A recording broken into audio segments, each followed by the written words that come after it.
What's in those cupcakes, Boog? You like it? Is that yummy?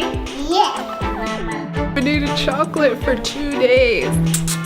Hi dabblers, it's Alex. A breakfast cupcake. High in protein, high in fiber, low in sugar, and it's very beneficial. It has all this yummy, scrumptious, good for you stuff that's good for you. So down below, there is a printout of the recipe and the steps for both the cupcake and the buttercream frosting.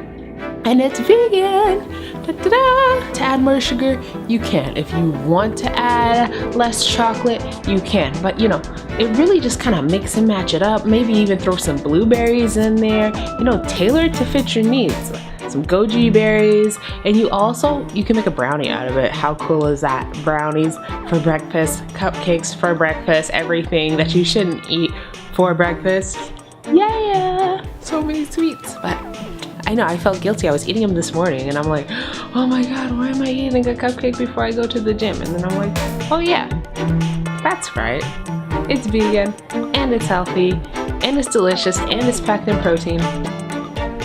So try it out and let me know what you guys think.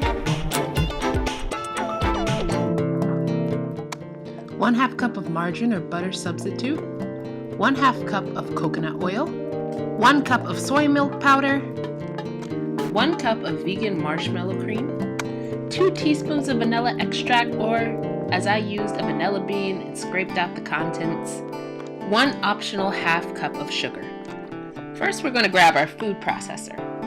Add the margarine and then the contents of the coconut oil and mix it up really well. We want it to be very well incorporated. Here we're going to take the opportunity to add the contents of the vanilla bean or the vanilla extract and then mix it all up in our processor once again. Here I'm adding the soy protein, mixing it up once again. This is going to be a buttercream frosting, so it has to be really nice, kind of creamy. You want it to be thick, not drippy. It should stick on your finger if you put it upside down. It should look a lot like this. Place in refrigerator. 1 cup of pre-soaked black beans. I know they look a little unappealing, but you can add as many or as little as you want. 1 1/4 cup of almond milk.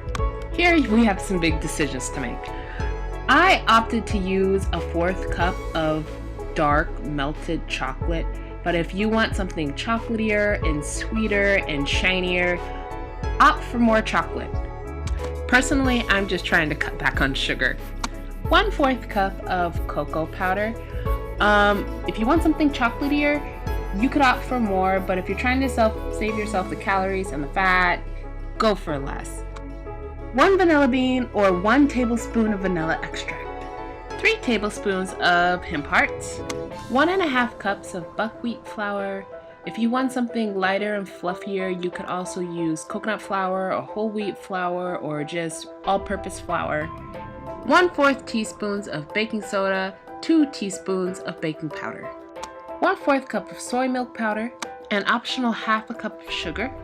I fell in love with these large baking cups, and you will also need a cupcake pan.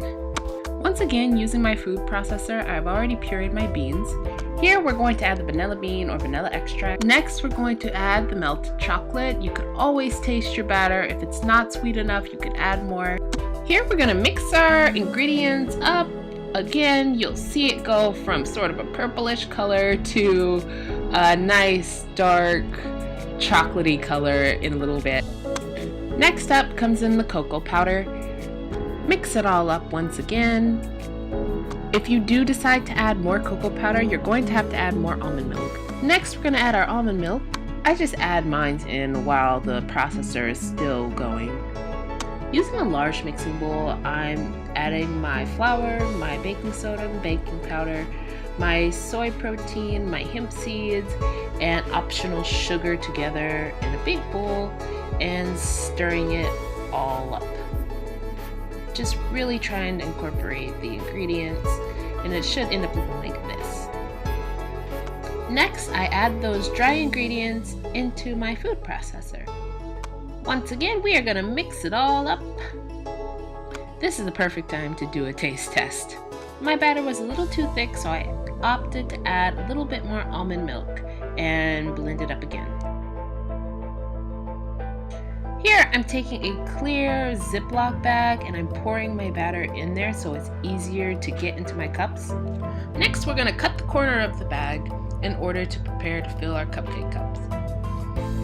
And if you squeeze gently and fill it up to where it's about 3/4 of the way full, you'll come out with some pretty perfect cupcakes.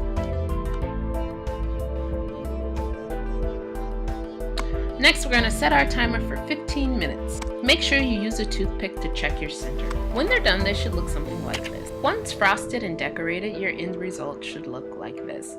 I hope you guys enjoyed the video, and please post your pictures and comments here on YouTube, Facebook, or Twitter at Flourishes. I hope you have a great day and love the cupcakes. Bye!